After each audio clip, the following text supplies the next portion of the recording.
Olá, tudo bem com você? Eu espero que sim. Estamos começando mais um Conecta Terceiro Setor, um espaço de muita informação, muito conhecimento, por meio de um bom bate-papo com os nossos convidados especiais. Sempre lembrando, para você que nos acompanha, siga comigo. Para você que está chegando agora, aqui mais um ponto de aprendizado. Primeiro setor, o governo. Segundo setor, indústrias, o comércio, as empresas. Terceiro setor, associações, fundações, movimentos sociais, enfim, todos aqueles que trabalham diariamente para a construção de uma sociedade mais inclusiva, mais justa, mais solidária.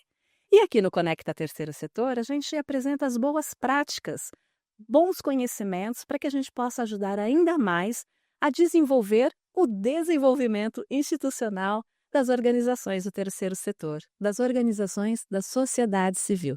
Os nossos convidados sempre generosamente compartilham aqui a informação que eles têm, o conhecimento que eles têm, comigo e com você também. E antes de passar a palavra para a nossa convidada de hoje, eu gostaria de te fazer um pedido já especial. Compartilhe esse vídeo com seus amigos, com todos aqueles que queiram e precisam saber ainda mais sobre o terceiro setor.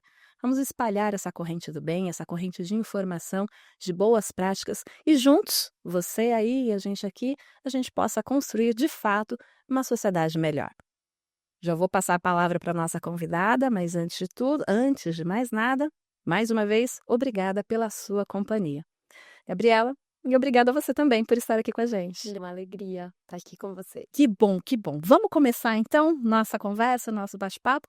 E o primeiro pedido que eu sempre faço para os nossos convidados é que vocês se apresentem para o nosso público. Então, por favor, fale um pouquinho da Gabriela.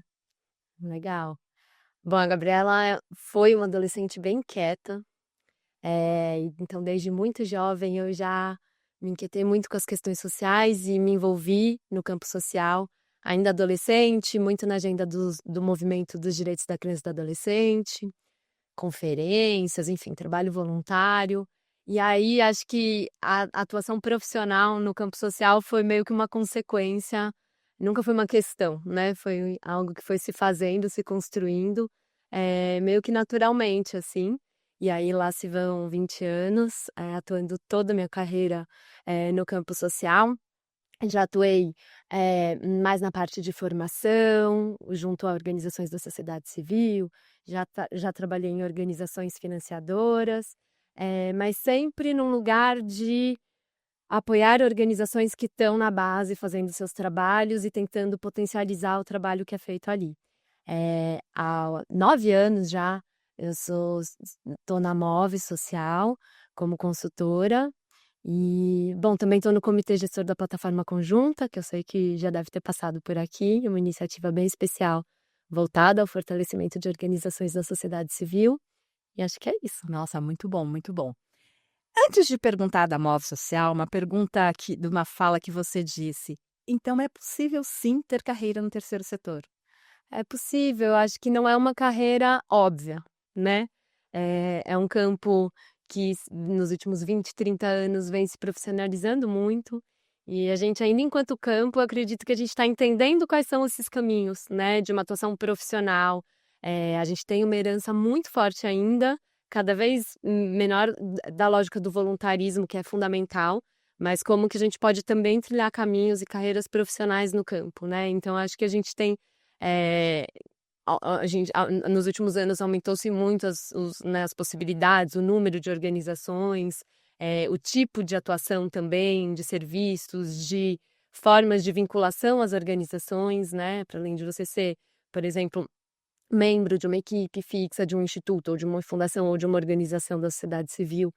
Tem, eu acho que outros arranjos também um pouco mais fluidos hoje, mas eu acho que é um caminho um pouco intuitivo, assim, que a gente vai conhecendo cada vez mais as organizações, as pessoas e vai encontrando, né, esse percurso, assim, acho que ainda bem individual, mas sim, é possível, Que acho. bom, É um que bom. caminho Aí, que muito me anima, assim. é uma dica, uma informação importante para quem está assistindo a gente, né?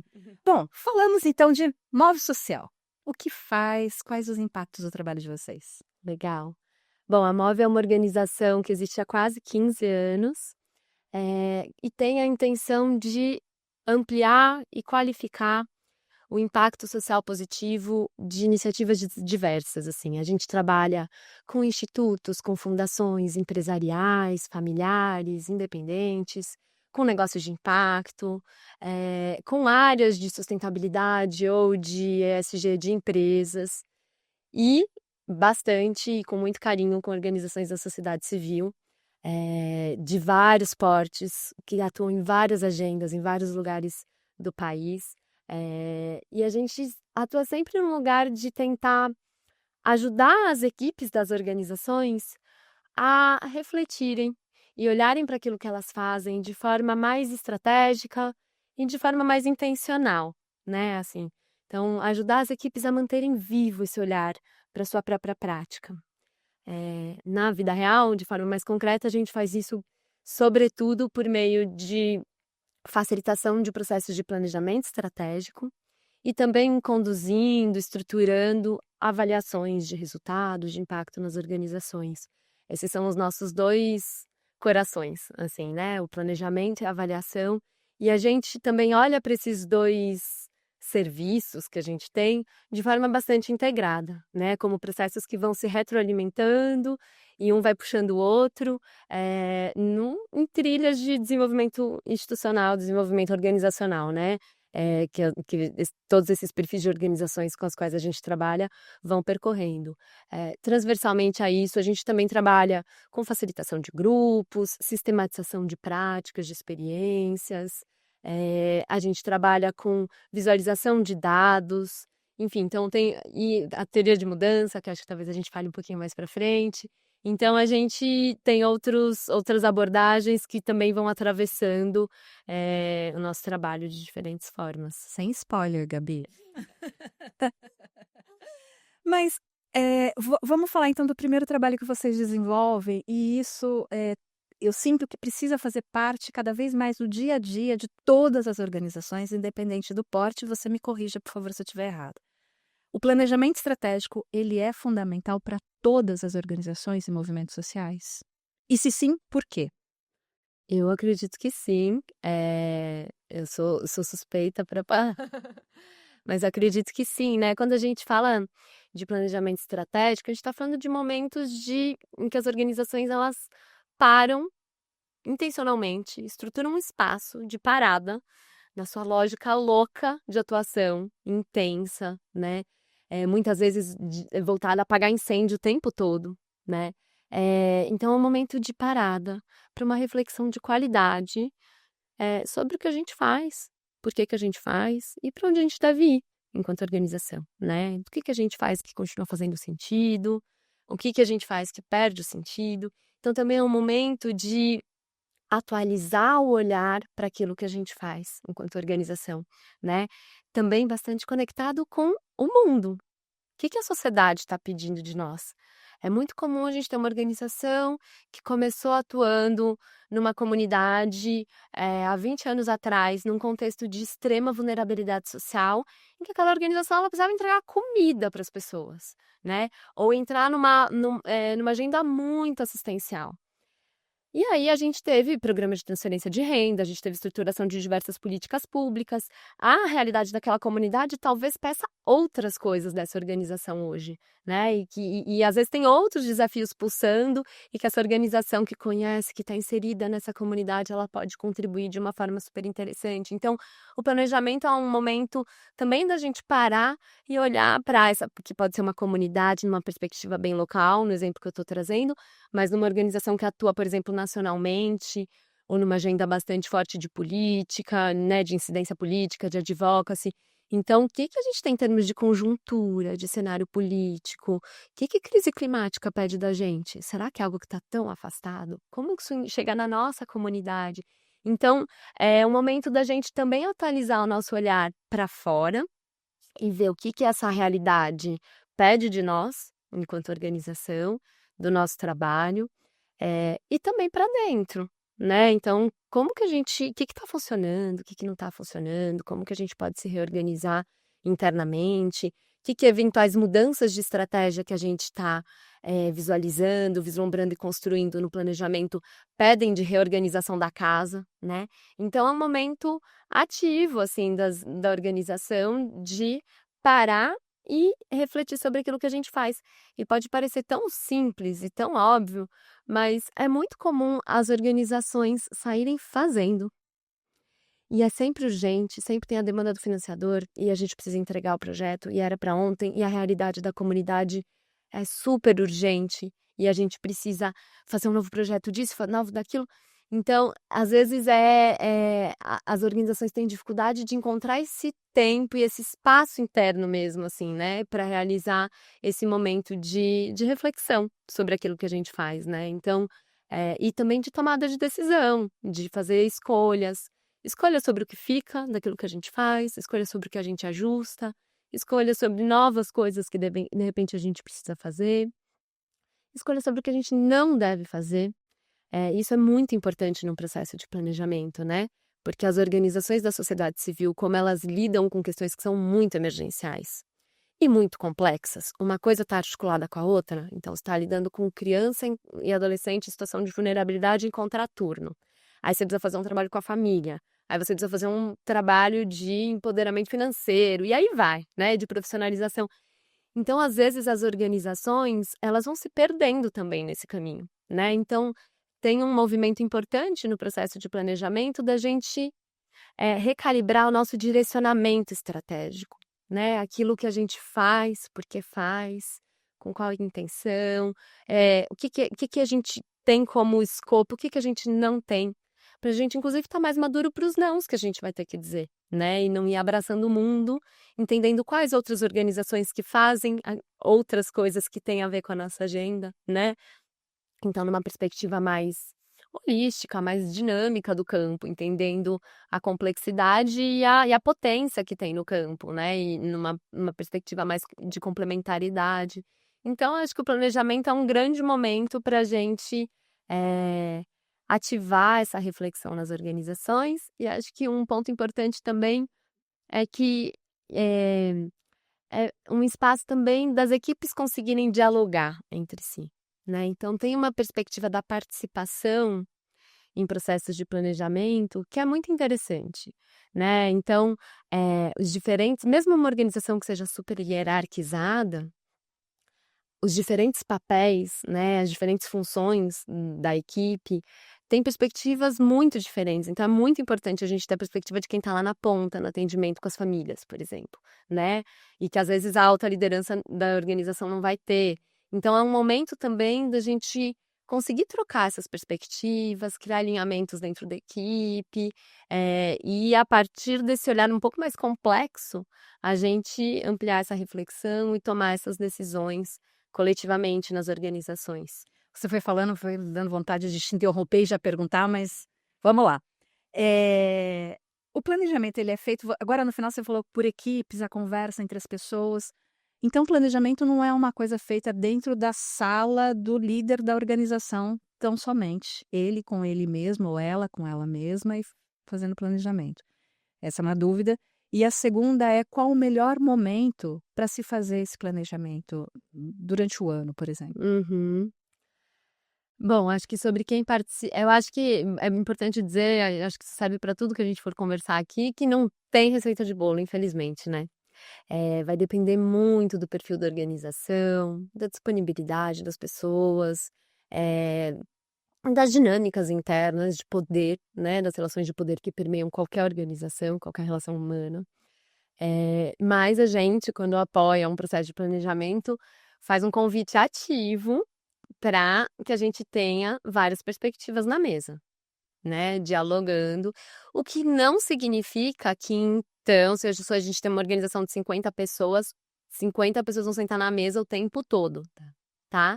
Mas a gente pode pensar diversas formas de escuta aos diferentes grupos que compõem a organização. Muitas vezes é importante a gente ouvir também parceiros, financiadores, outros atores do campo, né? Sobre, por exemplo, né, o que o campo está pedindo da atuação dessa organização? Onde essa organização é relevante? O que ela faz que ela deve sustentar? que que ela não fa o que que ela ainda não está fazendo e que ela está deixando de olhar. Às vezes a gente fica dentro da organização com um olhar muito viciado sobre aquilo que a gente faz. Porque a gente está lá no dia a dia, né, então tem uma lógica meio que da rotina de trabalho. E às vezes tem coisas que são super óbvias vendo de fora e que a gente não está conseguindo ver. Então eu acredito, assim, de coração que um bom processo de planejamento é um processo que ele provoca deslocamento, novos olhares, novas perspectivas, né, então a gente se bagunçar um pouco, né, um planejamento organizadinho demais a gente pode desconfiar. Todo processo de planejamento ele tem um momento do caos necessariamente, né, a gente fala que tem um movimento de ir aprofundando, aprofundando, aprofundando a reflexão, chega lá no fundo da história em que é o momento do caos, para daí a gente conseguir emergir para uma construção que está deslocada em relação à forma que a gente começou. Senão a gente investe tempo, energia, às vezes recurso, para sair da mesma forma que a gente entrou, não faz o menor sentido, né. Então, tem essa característica da abertura também para outras formas de pensar, de organizar o nosso trabalho, que é super importante, né. E aí, nesse sentido, ter esses vários olhares pode ajudar, tanto de fora da organização, como de dentro, né. Então, os diferentes grupos e aí, dependendo de uma organização que ela é muito grande, a gente pode pensar em várias formas de escutas antes de iniciar um processo mais de oficinas, de construções do planejamento. Então, entrevistas, grupos focais, para colocar um monte de insumo na mesa, tanto de leitura de contexto externo, quanto de leituras da própria equipe sobre a atuação, sobre o trabalho da organização, e aí a gente entrar num processo de diálogo e decisão, né. E aí é super interessante que a gente tenha, se não todo mundo da organização, representações dos vários grupos, então das coordenações, da equipe mais técnica, né, enfim, eventualmente de alguém do conselho da organização. Então, a gente fala isso, a gente acredita muito em processos participativos, mas isso não significa que todo mundo deve participar o tempo todo. Então é importante a gente construindo um percurso em que a gente tenha momentos assertivos, né, de participação, para também a gente ter um diálogo, produtivo, interessante, que a gente consiga gerar esses movimentos, essa construção. E a otimização do tempo também, né, algo tão raro hoje em dia, né, tão raro e importante. Total. E sobre falando do tempo, né, essa questão que você trouxe também sobre o melhor momento. Acho que não tem um momento no ano, é muito comum chegar no final do ano, começa a pipocar um monte de convites pra gente para processos de planejamento, né, as organizações entrando numa perspectiva de planejamento do ciclo seguinte. Então, final do ano e comecinho do ano é onde a gente mais tem processos de planejamento rolando. Mas, o planejamento estratégico, a gente tá falando de um movimento um pouco mais profundo do que a gente simplesmente fazer um planejamento que a gente fala mais tático, que é o plano de ação do ano. Então, o que que a gente vai fazer, quais ações, em qual mês, quem é o responsável. Esse é um planejamento mais tático, em que a gente organiza a casa em relação às nossas ações. E aí ele vai seguir um pouco mais essa coisa do calendário do ano e tal. O planejamento estratégico são momentos que não precisam ser tão periódicos. Tá. A gente pode fazer um planejamento estratégico de 2 em 2 anos, de 3 em 3 anos, com uma perspectiva temporal maior e que a gente está olhando como se fosse de cima da montanha, assim, para aquilo que a gente faz, né. Então a gente está olhando para as grandes escolhas de direcionamento da organização, de relevância da organização no mundo, né. Então, são exercícios um pouco menos, periódicos. Agora, o que a gente fala também bastante é que não significa que eu fiz lá o meu planejamento em 2025, um planejamento de 3 anos, aí a gente foi, colocou uma super energia, e a gente coloca esse planejamento na gaveta e volta daqui a 3 anos então, né. Então, como a gente cria momentos ao longo desse período de revisitar, de ressignificar, de não é porque está escrito no papel que está escrito em pedra, né. Então, é muito é o planejamento, ele é um convite para a organização se manter viva. Sair daquela inércia da sua atuação e ela ir se provocando. E esse é um processo contínuo, importante que seja um processo contínuo nas organizações, né. E muito também da parte também da gestão. Sempre ter essa lembrança de tirar ele da gaveta, aliás, não deixá-lo na gaveta, né, torná-lo realmente ação. Perfeito. Pensando em funções da gestão, acho que vocês devem ter outros episódios falando mais fortemente sobre isso. Quando a gente fala de lideranças de organização, esse olhar da gestão estratégica, a gente está falando sobre isso, né? E manter essa organização com esse olhar ativo, com esse olhar pulsante.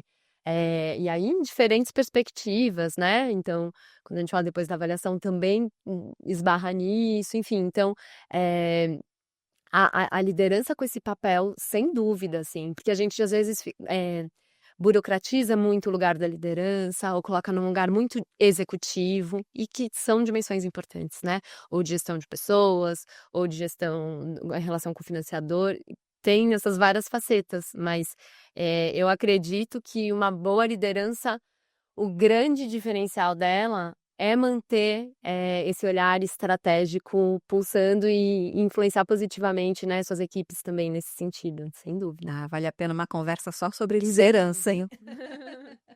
Mas voltando aqui em planejamento, existe uma ferramenta que a organização pode usar que a ajude a formatar o planejamento? Então, existem várias, né? A gente tem muitas ferramentas, a gente tem muitas abordagens para o planejamento. eh, A gente tem abordagens bastante clássicas do planejamento, que vem lá de uma perspectiva organizacional que vem da administração e que foi sendo adaptada e trazida para o campo do terceiro setor. Mas a gente vem também falando um pouco mais assim de tendências, né, do campo nessa área. A Várias dessas abordagens e ferramentas, elas vêm sendo colocadas em xeque no sentido de utilizadas, isoladamente, né. Porque o mundo é complexo, o mundo é dinâmico, e ele às vezes a gente se enclausura demais numa ferramenta, numa abordagem, e que ela, vai limitando esse olhar mais vivo para essa dinâmica social que nos circunda, né. Então, no nosso trabalho na Move, a gente lança a mão de abordagens complementares. E de novo, assim, a gente faz um movimento sempre em qualquer processo de planejamento, a gente faz um movimento, uma fase 1, assim, exploratória para entender o que essa organização está vivendo, quais são as questões planejativas dessa organização, né? Quais são os grandes dilemas estratégicos que ela está vivendo. Então, esse mergulho para entender o momento da organização, ele é fundamental. E aí, para isso, não basta eu conversar com a liderança. É importante a gente ouvir as várias vozes da organização ainda nesse momento inicial de um certo mapeamento, né? De quais são as dúvidas, quais são as dores, quais são as vontades, né? Os pontos de interrogação que estão permeando a organização nesse momento. E aí, a partir daí, a gente vai construindo, então, qual que é o percurso a linha de raciocínio que vai ajudando essa organização a estruturar o seu processo de planejamento. Eu diria que isso importa menos, né? O que importa mais é a gente pensar em quais são os seus espaços para isso. Então, com qual a disponibilidade da organização para espaços, oficinas, né? Reuniões e tudo mais. Então, a gente vai moldando também um pouco, acho que de acordo com a organização. Só falar, lá no início você disse também, e talvez sejam, talvez não, e você disse que as organizações elas apagam incêndios regularmente. Tendo um planejamento feito, bem feito, e com ele sendo aplicado, esses incêndios eles tendem a diminuir? Eu acredito que sim. Ou acredito que, pelo menos as organizações, elas estão mais munidas para quando vêm os incêndios, elas não se sentirem na lógica do "todo mundo desce, evacua o prédio", sabe. Então, eu acho que, as organizações elas ficam mais fortalecidas para quando vem alguma questão, algum imprevisto, alguma demanda, a gente não precisa começar a conversa sempre do zero. Sobre: "Isso faz sentido pra gente? Isso não faz? A gente vai responder, a gente não vai? Esse financiamento, ele é relevante financeiramente, mas ele está aderente àquilo que a gente faz, à nossa causa, não está? Então, a gente cria uma certa eficiência também na decisão do dia a dia em relação a essas demandas imprevistas, né? E a gente tem essas demandas que vão vindo de financiador, da própria comunidade de atuação, e a gente tem outras que a gente não controla, né? Então, a gente teve nos últimos anos um aumento expressivo de organizações que voltaram a atuar na ajuda humanitária, né? A gente teve enchente, a gente tem crise climática, a gente tem a fumaça, a gente tem incêndio. Então, a gente teve a pandemia, né? Então, organizações que se viram diante de um desafio de estruturar também uma lógica de resposta rápida. E isso é interessante, porque a gente não sabe o que vai acontecer. A gente não sabe qual é a catástrofe ambiental, por exemplo, e onde ela vai acontecer. Mas muitas organizações têm estruturado internamente em seus planejamentos fluxos, modelos de atuação para já estarem minimamente organizadas para quando acontece uma desses imprevistos, dessas casualidades, ela já teria um fluxo de trabalho minimamente estruturado, né? Porque são emergências que demandam ações muito rápidas. Não dá para a gente sentar e decidir e pensar de onde vai tirar o recurso, né? Então, por exemplo, organizações maiores que já têm um fundo reservado financeiramente, dizendo, né, reservado para acontecer alguma emergência, a gente usa esse fundo e aí a gente dispara uma campanha para captar recursos para realimentar esse fundo. Mas eu não vou esperar esse dinheiro chegar porque a pessoa precisa de sabonete ou de água mineral agora, né? Então, eu acho que mesmo para essas crescentes situações em que a gente não consegue, né, que tem crescido, infelizmente, em função da crise climática e de toda a situação que a gente está vivendo no mundo, as organizações têm também encontrado formas de, em seus processos de planejamento, já terem alguma base para quando essas questões surgem, elas serem pegas menos de surpresa, né? E serve também esse modelo para pequenas e médias organizações? Sem dúvida, sem dúvida. Uma organização, por exemplo, de atuação de base mais comunitária, ela vai viver isso, esses mesmos fenômenos, mas numa escala, né, geográfica, territorial, um pouco mais restrita, menor, né, mas com muita complexidade também, né, em que tem muitas demandas. Aí chega o líder da associação comunitária com uma demanda, com um projeto. Aí chega o pessoal da associação de moradores. E aí, então, tem uma vida pulsante numa comunidade, num território, e que também as organizações, uma organização referência, ela vai sendo muito demandada também, né? Ou quando chega uma oportunidade, né, diante de um financiador, isso também vale para uma organização menor, né? Vou resgatar também outra fala sua, da sua primeira fala. Você disse que o planejamento também auxilia na formação de redes. O terceiro setor, ele precisa de redes para sobreviver, né? Para viver e poder fazer cada vez melhor o seu trabalho. Como fazer essa rede e como fazê-la funcionar? Eu acho que isso passa por uma mudança de perspectiva que a gente tem vivido, né, no campo há alguns anos, acho que décadas já, né. Então antes a gente tinha muito esse modelo de uma organização que vê um problema e começa a se matar e fazer de tudo para resolver aquela questão. Isso é a potência também do nosso campo, né, a gente é a beleza também do nosso campo. Mas eu acho que à medida que o trabalho foi se desenvolvendo, a reflexão sobre o campo do terceiro setor que no Brasil, que é gigante, e que a gente teve um boom ali, né, desse campo lá, na década de 90, e depois um processo de estruturação, de reflexão, de produção de conhecimento, de debate público sobre o campo. À medida que isso vai se adensando, a gente vai entendendo também uma perspectiva em que as organizações elas são menos uma ilha ali resolvendo tudo, né? Mesmo uma organização que atua, que ela é a única organização da sociedade civil num território, numa comunidade. Tem o CRAS, tem a UBS, tem a Associação de Moradores, tem muita potência no território, né? E a organização ela não precisa fazer o atendimento de saúde bucal das crianças, porque tem isso na UBS, tem na política pública, né?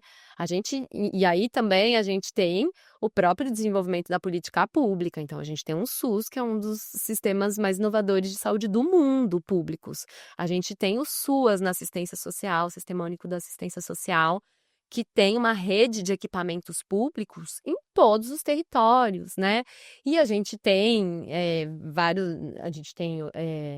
clubes, a gente tem espaços de esporte, de lazer, a gente tem associação comunitária. Então, a gente tem uma sociedade civil pulsante, né? Mais organizada, menos organizada, dependendo dos espaços que a gente vai circulando, mas as organizações elas podem, eu acho que a gente vem vendo isso no campo, como as organizações elas não precisam mais fazer tudo. Isso não é, né? Então essa lógica menos do herói que vai lá e resolve tudo, que às vezes ela atuar aqui e aqui, então ela vai trabalhar com profissionalização de jovens, formação dos jovens para o mercado de trabalho, né? E com um ou dois focos, ela vai fazer melhor aquilo que ela faz, aí ela vai conectar, então eu vou formar o jovem, eu vou trabalhar com as competências socioemocionais dele para ele estar forte, firme para entrar no mercado de trabalho, mudar a trajetória socioeconômica daquela família, daquela comunidade. Mas eu não preciso necessariamente dar o emprego, né? Porque tem ali no território, empresa, a gente pode fazer uma parceria, articular, criar uma.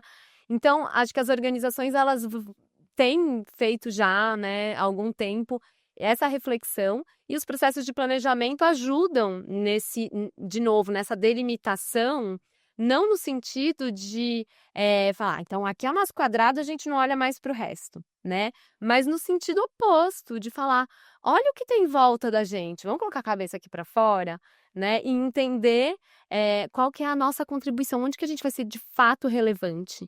E onde que a gente não precisa mais ser, porque tem isso, tem aquilo outro, e a gente pode criar parceria, pode criar articulação, pode encaminhar para a rede pública, reconhecer os outros atores privados, pessoa física, instituição, que atuam na mesma agenda ou no mesmo território, e ir construindo coletivamente algumas dessas soluções também, né? Até para mudar aquela realidade de que uma instituição está no local e o território não sabe que ela está ali, né?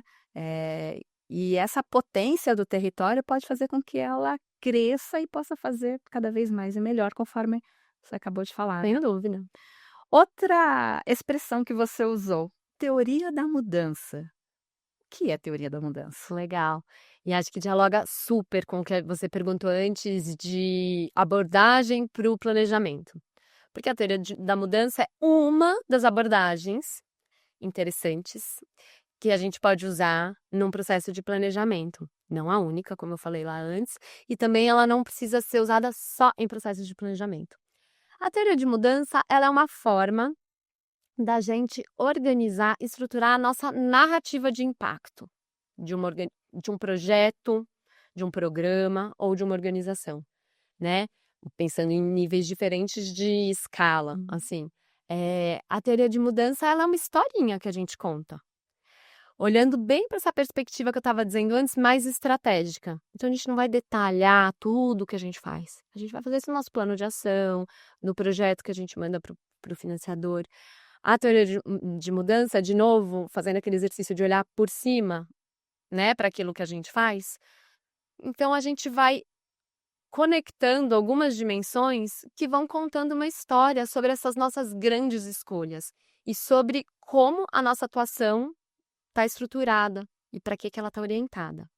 A teoria da mudança. O coração de uma teoria de mudança são as transformações almejadas por uma organização. Que a gente está falando dos resultados, dos impactos que aquela organização persegue com o seu trabalho. E por isso, ela é um convite muito interessante para as organizações fortalecerem o seu olhar para a sua intencionalidade, que é, em outras palavras, a gente pensar por que a gente faz aquilo que a gente faz, né? Porque, de novo, é comum que as organizações se percam no o que a gente faz. Eu vou fazer isso, aí eu vou fazer aquilo outro, eu vou fazer aquilo outro, eu trabalho com a família, com o curso e com não sei o que, não sei o que lá.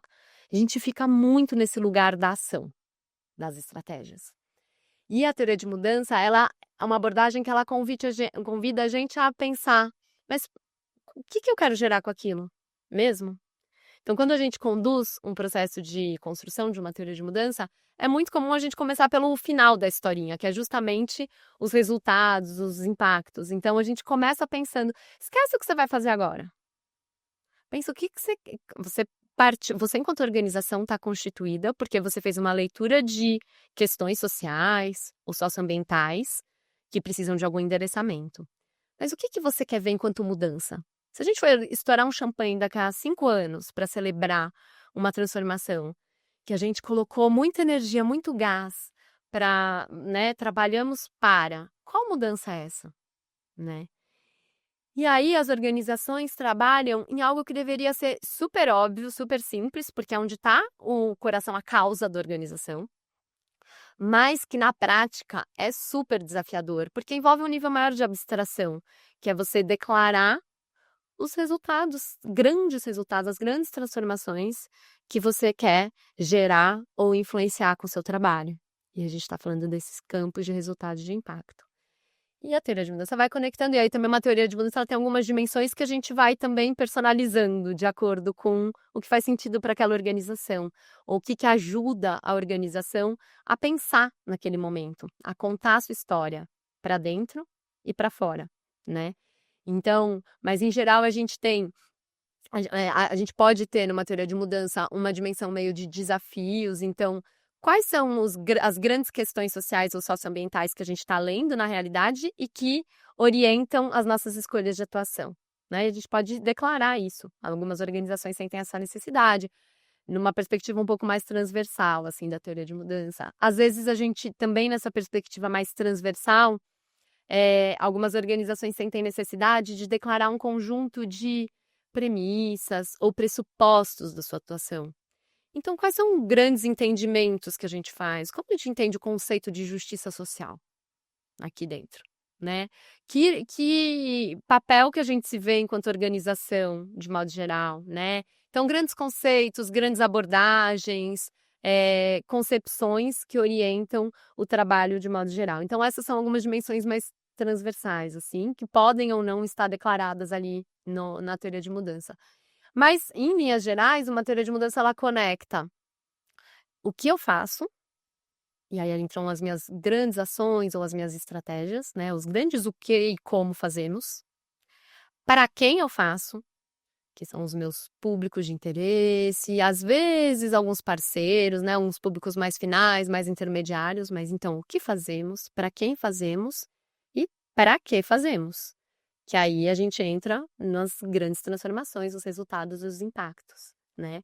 Então, ela é uma abordagem bastante dinâmica, que tenta trazer esse dinamismo da vida real para uma ferramenta. E a Move ajudou a trazer a teoria de mudança lá há décadas, mais de década, para o Brasil. E a gente também usa muito no nosso trabalho.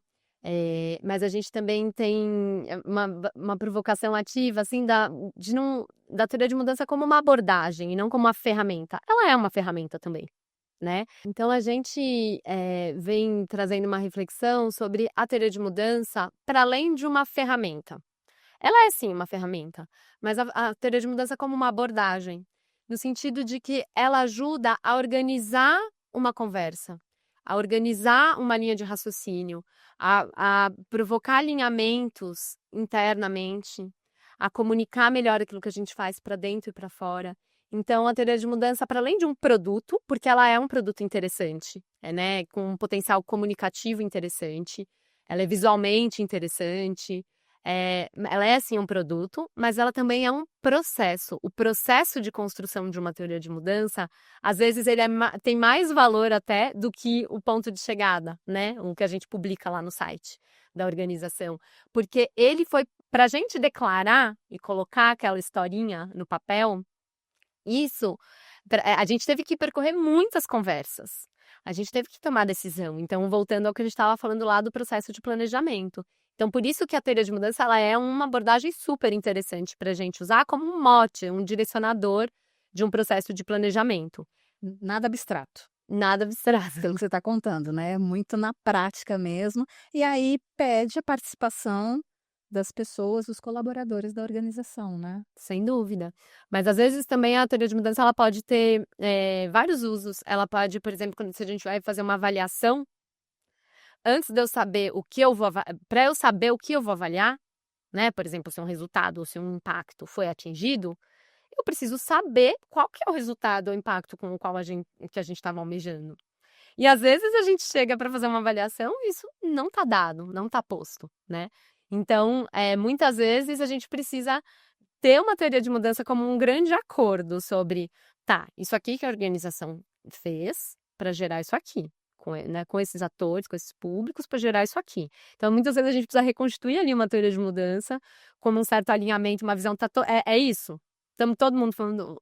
Aí depois a gente vai começar o exercício avaliativo em si, né? De pensar, bom, essa organização alcançou esses resultados, esses impactos ou não. Então, ela é uma abordagem que ela serve para várias coisas, às vezes mesmo para sistematização de uma experiência, né? E aí eu estava falando dela enquanto produto, a teoria de mudança ela tem uma característica interessante, porque ela conta a história pelo seu conteúdo, mas também pela forma, né? Ela é uma peça de comunicação assim de uma página. E a forma, a imagem, a parte visual, a proposta visual dela é super relevante. Ela é para além da belezura da coisa, né?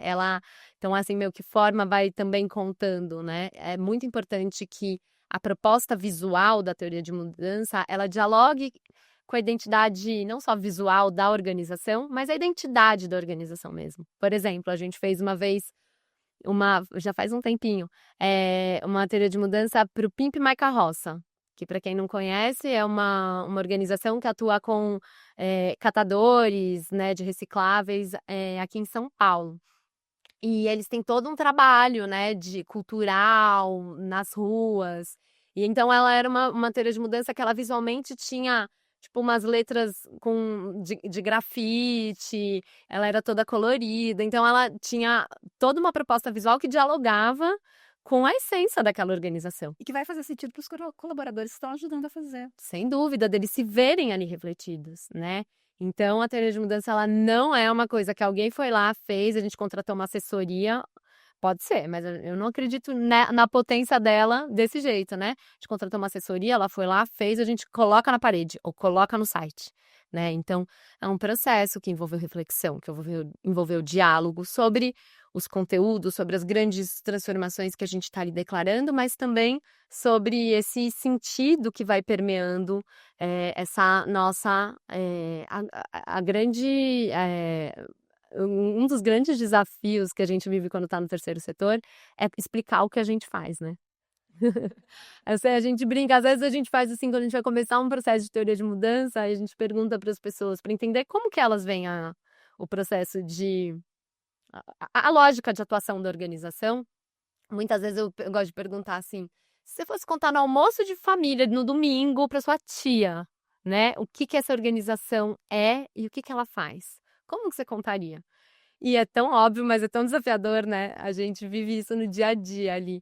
Então, a teoria de mudança ela tem esse caráter de ajudar a organização a explicitar para nós mesmos que trabalhamos na organização e também para fora o que a gente faz e o porquê a gente faz, né? Então, ela é um grande farol. Ela é um grande farol de para onde o nosso barco, onde a gente está assumindo para onde ele deve ir. Não significa que não vai vir tempestade, que não vai tirar de ainda, que era o que a gente estava conversando sobre o planejamento e sobre as externalidades todas, né? Mas a gente não está à deriva. Gente, vale um curso para a Escola Aberta do Terceiro Setor esse tema. Vale super curso. Então já convido aqui em público para que vocês venham também falar mais sobre teoria da mudança, sobre planejamento estratégico. E eu convido você também a conhecer, a visitar ainda mais o site da Escola Aberta do Terceiro Setor, www.escolaberta3, para conhecer os nossos cursos, para ajudar a divulgar ainda mais os nossos cursos, para a gente ampliar ainda mais as informações, o conhecimento, para melhorar e ampliar o desenvolvimento institucional das organizações. Então, vamos juntos fazer uma sociedade mais justa, mas até profissional também, para que possamos ter de verdade um lugar melhor para a gente viver. Gabi, você falou, vou usar 3 palavras da sua última fala: avaliação, impactos e resultados. A pergunta inicial, a importância da avaliação para uma organização. Tá bom. Lá na minha primeira fala, quando eu estava apresentando o trabalho da MOVE, eu falei que a gente trabalha com planejamento e avaliação de uma forma muito integrada, né? E a gente organiza na vida das organizações essas coisas, mas elas não são caixinhas estanques. Então, eu vou trazer uma conexão bastante forte com o que a gente acabou de conversar, né? Então, o que é a avaliação, né? A avaliação é um momento em que a gente olha para a nossa atuação de uma forma estruturada, rigorosa, não no sentido de dura, mas com rigor técnico, metodológico. Ou seja, para além do achismo. Então, a gente olha para a nossa atuação e a gente faz um exercício metodológico de entender se aquilo que a gente tinha como intenção, lá na nossa teoria de mudança, por exemplo, que eu falei no coração da teoria de mudança das transformações almejadas, que se traduzem em resultados e impactos, se aquilo está sendo de fato alcançado, né? E muitas vezes não é uma resposta de sim ou não, né? Porque a vida real é mais complexa que isso, né? Então, a gente está alcançando os resultados que a gente estava almejando? Se sim, em que sentido? Até que ponto? Tem outras coisas que a gente está gerando de mudanças que a gente nem estava ambicionando e que são relevantes? O que isso pede de revisão nossa, né? A gente entra num exercício de planejamento quando a gente faz. Então, são movimentos que vão se retroalimentando. Eu tenho um exercício de planejamento, estruturo minha atuação em um sentido, e aí, passado algum tempo, é importante eu ter um outro momento de parada para olhar se aquilo, de fato, está sendo alcançado ou se ele está ainda no reino das intenções, né? E não num lugar de falar, então, estamos falhando miseravelmente, né? Mas num lugar de o que isso pede de nós enquanto ajustes, mudanças de rota, né? Então, a gente não está alcançando essa transformação, por quê? Onde que é que na nossa atuação, né, que a gente tinha uma intenção de a gente vai atuar com formação para gerar essa transformação. Bom, será que é essa a melhor escolha? Será que não tem outra? Será que o que a gente estava pensando não dialoga com a necessidade do público que a gente, ou com o perfil do público que a gente está trabalhando? E aí são múltiplos fatores que podem potencializar uma transformação, né, almejada, ou impedir que ela esteja sendo alcançada. E a avaliação é um grande exercício da gente fazer essa análise, né? Assim, estamos gerando as transformações almejadas, sim ou não, em que medida? E o que tem potencializado o alcance das coisas que a gente está alcançando e o que tem sido uma barreira, um obstáculo, algum desafio para alcançar aquilo que a gente tinha como intenção, para daí a gente recalibrar nosso trabalho e ir fazendo ajustes, né? Então, eu gosto muito de pensar na avaliação como um grande processo de aprendizagem. Tá. Em que a gente consegue aprofundar um olhar crítico, reflexivo para a nossa atuação e aprende com aquilo que a gente faz, né? Aprendizagem no sentido de gerar movimentos. Então, de não cair numa coisa de demos check aqui sim ou não, né? Isso é paralisante. Então, como a gente pode pensar processos de avaliação orientados a uma perspectiva de aprendizagem organizacional? Essa é a grande provocação que a gente vem fazendo assim com o nosso trabalho, que aí a gente vê uma utilidade na avaliação. Porque às vezes as organizações fazem avaliação ou têm que fazer avaliação porque o financiador está mandando. E isso faz parte. A gente não pode ser também ingênuo de achar que não é legítimo, ou que não... Mas o que a gente tem provocado bom, então tá, então o financiador está exigindo, vamos aproveitar para não ser só isso, para isso também ter um sentido para a própria equipe, para a própria organização, né? Geralmente são processos que exigem bastante energia, né? Então, vamos aproveitar essa energia numa perspectiva mais profunda, né? Mais útil para as organizações. Então, acho que essa é uma provocação importante também. E a avaliação é feita só quando o programa ou o projeto se encerra? Não, a gente tem vários tipos de avaliação e a gente tem avaliações com vários focos. E aí elas podem ser, então a gente pode olhar mais para o campo das estratégias, da implementação daquilo que a gente está fazendo, ou a gente pode olhar mais para o campo das transformações, dos resultados dos impactos. Então, dependendo do tipo de foco que a gente tem, vai pedir um momento diferente, né? Mas mesmo uma organização de resultado, por exemplo, a gente pode ter momentos intermediários. Então, pensando num projeto que tem um ciclo de 4 anos, a gente não precisa esperar. É importante que a gente tenha um movimento no início do processo, para depois, inclusive, a gente ter alguma base comparativa e a gente ir construindo de tempos em tempos, por exemplo, uma avaliação intermediária no meio do período e talvez uma mais ao final. E quando a gente fala de impacto, a gente está falando de transformações mais amplas, mais complexas e que demandam um tempo de maturação maior. Então, provavelmente são transformações que o projeto encerrou hoje, 31 de dezembro de 2024, a gente não consegue capturar essa transformação aqui. Elas são transformações que a gente vai conseguir ver 1, 2, 10 anos, a depender de qual que é, né, o foco do projeto, depois do encerramento. Então, o tempo da avaliação é super importante, assim, e vai depender do foco e da abordagem que está sendo utilizada. Isso também é aproveitar, você disse, né, para além da a exigência do financiador, é uma mudança de perspectiva da própria gestão da organização também, né? Sem dúvida. Quando a gente pensa em avaliação, o que que a gente pensa? Primeira coisa que vem na cabeça: escola, prova, né? Essa é a cultura avaliativa que nos foi forjada e que, numa perspectiva de educação tradicional, quando a gente falava de prova ou de avaliação, a gente estava falando sobre controle, punição, averiguação.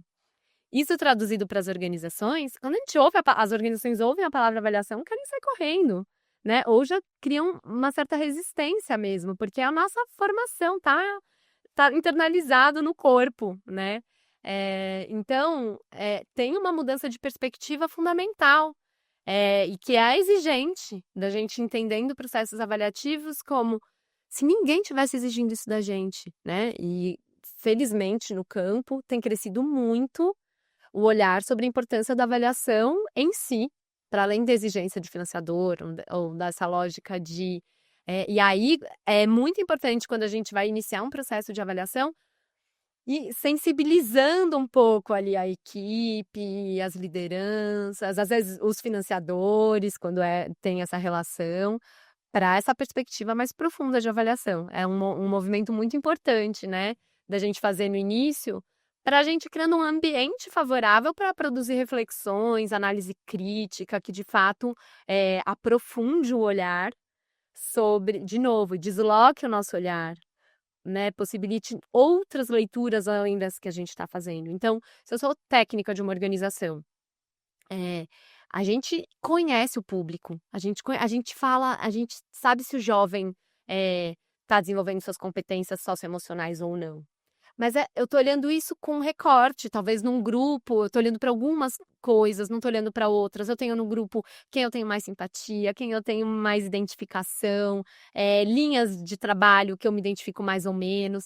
Então a gente tá, né, muito ali mergulhado na nossa atuação. Então, no dia a dia, a gente tem muitos insumos já de percepções avaliativas, mas é importante de tempos em tempos a gente ter um olhar um pouco mais estruturado, assim, né? Então, a gente, antes de sair fazendo as análises, a gente pensar, então, calma, para essas transformações que a gente está intencionando com esse projeto, quais são as pistas, quais são os elementos concretos no dia a dia que podem me dar pistas se essas transformações estão sendo alcançadas ou não? Né? Então, se eu tenho um projeto que ambiciona o aumento da autoestima de jovens numa comunidade super vulnerável, essa é uma transformação, um resultado. Tá bom, mas ela é super abstrata, né? Para quais elementos concretos eu vou olhar no dia a dia para saber se esse resultado está sendo alcançado ou não? Aí tem uma parte mais técnica que a gente vai construindo indicadores que vão nos ajudando a aprofundar e estruturar essa análise. Então, a avaliação, ela é esse exercício que a gente está fazendo avaliação o tempo todo, né? A gente tô olhando aqui para o entorno, tô olhando para você, a gente olha a roupa da pessoa, a gente olha o semblante da pessoa, e isso já vai nos trazendo uma série de análises, né? E de avaliações. A gente faz isso o tempo todo no nosso dia a dia. Mas a avaliação ela, nas organizações da sociedade civil, a avaliação de iniciativas sociais, a gente está falando de processos estruturados, rigorosos metodologicamente, em que a gente vai organizando e aprofundando essa análise para ter uma visão um pouco mais ampla, para além da minha perspectiva, que às vezes que tem viés, que tem recortes, né? Que às vezes eu não estou considerando, por exemplo, perspectivas de gênero e raça que influenciam muito aquela análise, né? E aí, quando a gente traz como indicador, como uma lente de análise da avaliação, a gente às vezes revela, nossa, olha, que tem um grupo que a gente está alcançando mais transformações do que outro, né? Por exemplo, a gente está gerando aqui, a gente está percebendo que esse resultado de melhora da autoestima, ele é mais limitado quando a gente fala de meninas, né? Bom, ou de pessoas negras, né? Se a gente vive num país que tem um machismo estrutural, que tem um racismo estrutural, como que a gente conecta essa reflexão na análise, não só para a gente aprofundar a análise sobre nosso público e sobre o que a gente está gerando nele, mas também para a gente pensar, então será que a gente pode criar uma linha de trabalho que tenha uma abordagem na formação de matriz africana, né? Ou que a gente traga uma perspectiva de gênero transversal de tal forma, enfim, ou uma formação voltada a gênero. Então a gente vai se provocando a partir de coisas que a gente às vezes nem está vendo ali no batidão do dia a dia, a inovações, né? Outras soluções no nosso modo de fazer e de atuar que podem ser super interessantes para a gente potencializar as transformações que a gente quer com o nosso trabalho. Te ouvindo também me leva a uma outra reflexão. O processo da avaliação também nos dá insumos para uma melhor transparência da organização. Isso é correto? Sem dúvida, sem dúvida. E transparência em muitos níveis, né? Porque a gente pensa em transparência para o financiador, é a primeira coisa que a gente pensa, né? Mas uma organização que atua numa comunidade, ela tem o dever ético de transparência com a comunidade, né? Com qual ela atua, assim. Então tem um movimento de devolutiva daquilo que a gente faz, né? Primeiro para a própria equipe tomar consciência disso, mas também para fora, né? Para conselho, para financiador, para a comunidade, para parceiros. É muito interessante. A gente tem visto muitas iniciativas assim criativas de compartilhamento também dos achados da avaliação, para que não fique aquele relatório duro, longo, que vai para a gaveta de novo, né?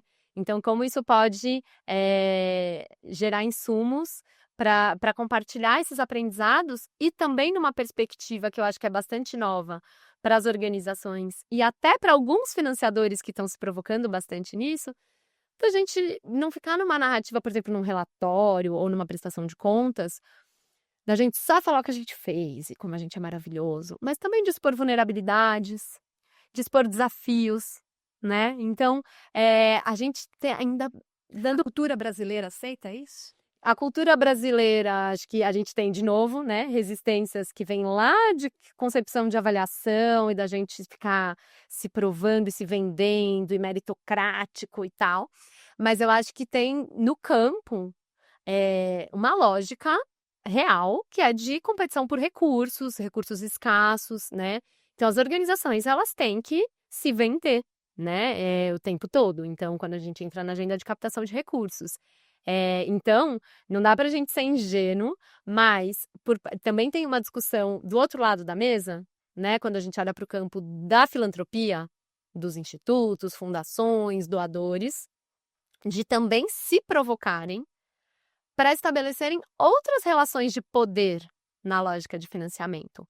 ainda são passinhos de formiguinha, né, que a gente tem no campo, mas a gente tem experiências super interessantes de financiadores que, por exemplo, não exigem aquela prestação de contas ou aquele relatório, tradicional, né, mas que pedem para as organizações compartilharem nos seus relatórios qual que foi o desafio, como que vocês lidaram com ele, e não no sentido e para criar um diálogo, para o financiador não ser só um repassador de recursos, mas também desenvolver uma relação de parceria. Então, acho que são movimentos ainda bem incipientes no campo, mas que a gente tem alguns exemplos inovadores nesse sentido, né, de outras relações, tanto por parte de financiadores, e que abrem espaço para a gente trabalhar a transparência, a prestação de contas, numa perspectiva outra, né, para além do simples mostrar como a gente é demais. E para além da planilha de Excel, Sem dúvida. né? Porque a partir do momento que o financiador dá oportunidade para o gestor ou para o líder do projeto, do programa, falar quais os desafios, faz uma reflexão interna também e que conecta com tudo que você acabou de ensinar para a gente aqui, né? Nesta edição aqui do Conecta Terceiro Setor. Um dos temas que a gente sempre fala muito aqui no Conecta Terceiro Setor é que as informações que os nossos entrevistados trazem ajudam o aprimoramento do desenvolver institucional da organização, né? Você falou de planejamento estratégico, teoria da mudança, avaliação, tudo conectado, né? Tudo junto, e essas ações, elas fazem parte do desenvolvimento institucional de uma OSC, de um movimento social? Sem dúvida. O meu tema do coração é esse, desenvolvimento institucional de organizações da sociedade civil. E eu entendo o processo de desenvolvimento institucional como justamente a organização se manter viva. Voltando a uma palavra que eu já trouxe antes, né? Se manter ativa no seu olhar sobre si mesma e sobre aquilo que ela faz. Então, sem dúvida, refletir sobre o seu direcionamento estratégico, sua conexão com o mundo, sobre a sua prática, né, tanto pelo planejamento quanto pela avaliação, são pilares fundamentais do processo de desenvolvimento estratégico. Mas também eu acho que é legal dizer que até agora eu estava trazendo um monte de exemplos de avaliação, por exemplo, olhando para uma perspectiva mais programática. Então, da avaliação para fora, né? Avaliação em relação ao nosso trabalho no mundo, na sociedade, na comunidade. Mas também a gente tem aprofundado aqui no campo, assim, uma reflexão sobre a importância das organizações na sua jornada de desenvolvimento institucional, realizarem avaliações institucionais para dentro, né? Então, como as organizações podem também, periodicamente, de tempos em tempos, criarem momentos nas equipes, na liderança, para olharem como que a gente está aqui institucionalmente. Como que a gente está em relação à nossa captação de recursos, né? Como que a gente tem um plano de captação estruturado? Quais têm sido os nossos principais desafios na captação de recursos? Como estão as nossas composição das nossas fontes de recurso, tá. Como que está a nossa gestão de pessoas? A gente consegue ter um processo de feedback sobre o trabalho das pessoas, de diálogo em torno do processo de aprendizagem, de desenvolvimento das pessoas da nossa equipe? A gente tem uma organização minimamente clara e difundida sobre cargos, possibilidades de crescimento, né, profissional dentro da organização. Então, e aí a gente está falando então da captação de recursos, da gestão de pessoas, da gestão administrativa e financeira, da comunicação, né, para dentro, comunicação interna, da comunicação para fora. Então a gente vai olhando para os vários campos que compõem a vida institucional de uma organização, e um deles é a nossa avaliação. A gente tem um processo estruturado, como está a nossa cultura avaliativa, e a gente faz avaliação, mas só a liderança que tem acesso. Isso a gente consegue depois trazer os achados da avaliação e compartilhar na equipe. Isso orienta mudanças na nossa prática, no nosso trabalho, de fato, né? Então, são perguntas que as organizações podem ir se fazendo Não é todo dia, não é todo mês, mas ter momentos de parada e meio que tirar uma foto, assim, de como a gente tá hoje. E aí, acho que no último ano, assim, nos últimos anos, mas no último ano a gente teve um desenvolvimento muito interessante de instrumentos gratuitos, públicos, difundidos em um monte de lugar que estão sendo desenvolvidos por organizações. A MOVE tem um desenvolvido em parceria com o Instituto ACP, mas tem vários outros de instrumentos para as organizações conseguirem fazer esse exercício periodicamente, né? Instrumentos de autodiagnóstico institucional.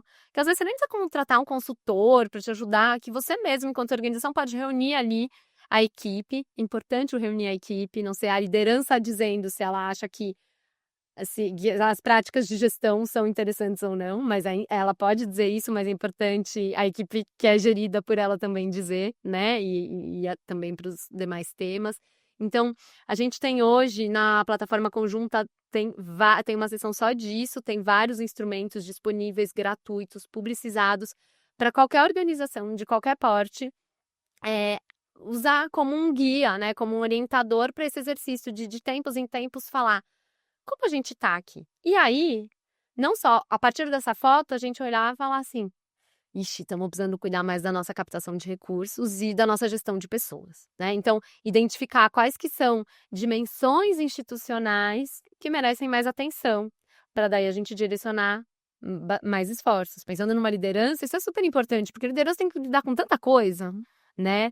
Então, para as organizações serem mais assertivas também nos seus esforços institucionais, né? Na alocação de recurso, que geralmente é escasso, a gente não consegue investir num site e contratar uma assessoria de captação de recursos e uma outra para ajudar a gente a estruturar planos de desenvolvimento individual. A gente não consegue fazer tudo ao mesmo tempo. A gente não tem tempo, a gente não tem energia e a gente não tem recurso, né, institucional. Essa é a realidade da maioria das organizações.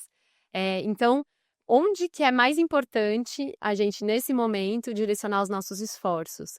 Então, essa é uma outra dimensão também da avaliação, né? Que é essa avaliação para dentro, e que eu acho que dialoga e pode ser bem impulsionadora também de processos de desenvolvimento institucional de organizações da sociedade civil. Bom, a gente está chegando ao final e eu vou te pedir mais um favor, além de todos, né, todas as perguntas que eu já te fiz. Eu gostaria que você deixasse um recado para essa liderança dessa organização, seja de qual porte ela for, da importância do tema que você trouxe hoje aqui do Conecta.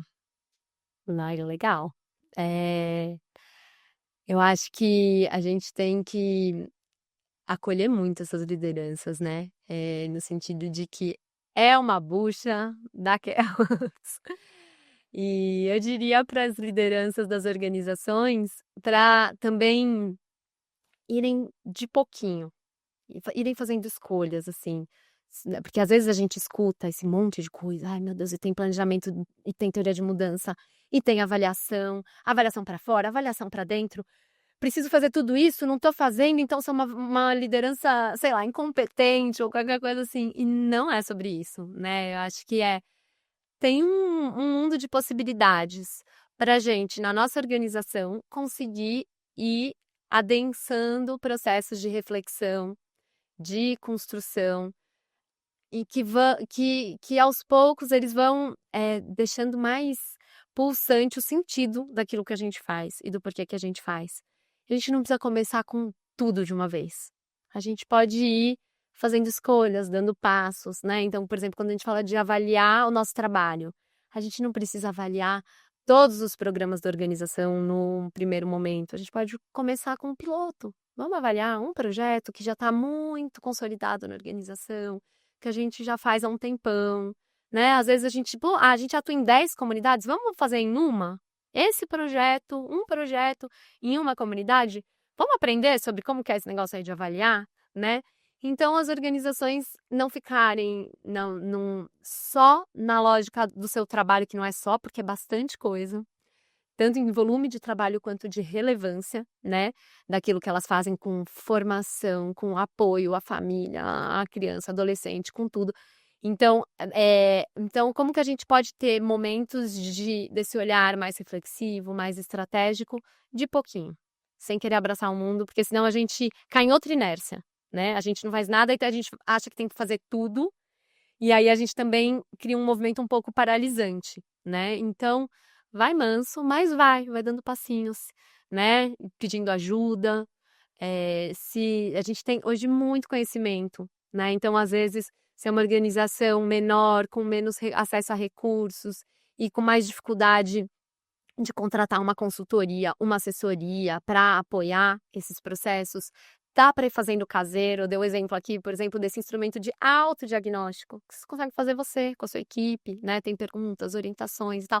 Então, hoje a gente tem essa vantagem, né, no campo, em que muito do conhecimento que tem sido produzido tem uma provocação para que esse conhecimento ali não fique só ali, naquela organização, naquele projeto que foi desenvolvido, mas que ele possa ser multiplicado, replicado por outras organizações, disponibilizado para o campo, para que outras organizações também tenham a oportunidade de replicar, de aprofundar suas jornadas aí, né?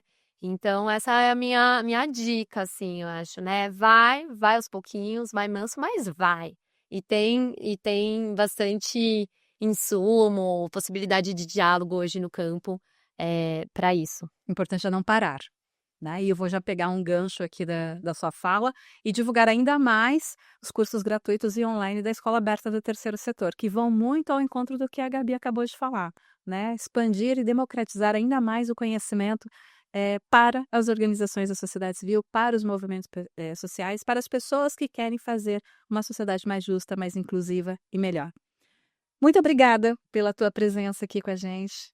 Obrigada pela generosidade de compartilhar tanto conhecimento. Os nossos agradecimentos também à Move Social, que generosamente, né, está aqui também, representada por você, compartilhando tudo isso. De coração, muito obrigada. Obrigada a vocês, uma alegria estar aqui e parabéns pelo trabalho super relevante que vocês já fazem há um tempão. Muito obrigada. E obrigada também a você que esteve conosco desde o começo dessa entrevista até agora e de todas as edições do Conecta Terceiro Setor. E o meu convite para que você esteja na próxima edição. Um abraço e até lá!